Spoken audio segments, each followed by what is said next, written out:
ehuriro okushoma eby'emikono bwa hatana bamwe habinte government etiremwe amani kandi okurugera abahango nibagira ngu obwa hati n'umuhanda gwakubasa kumara hibura ry'emirimo obwe barikubangura beji abakubasa kwehangahanjiraho emirimo.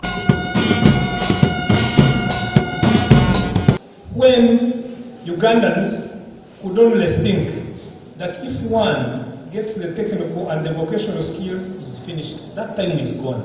Nago kugira ngo amashomera mengi twahitwahurire buri umwe kana ashomesa umwana weye ari kugira ngo aze kupakasa mwe turi mu tureba kuko kubasa kuhindura culture y'abantu umuntu okaruga kushoma noza kupakasa hashirine iwe obase kugira iki wayikorera abari kwenda kupakasa bejo wawe. This school, I saw the children in other primary schools at the fence. One day they'll be in this school. So we are happy to contribute to the community.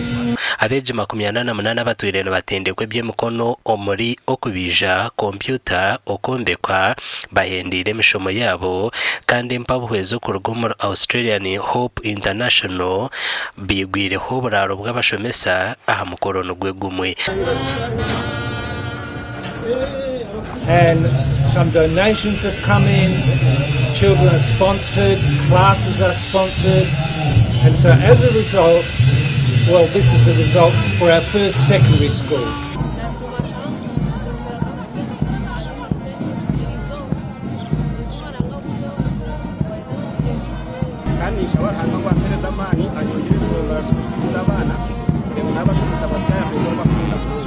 Aba behanangirizibwe okugira obwesugwa aha mirimo yabo. Amakuru agagasha kwa Anthony Atwine.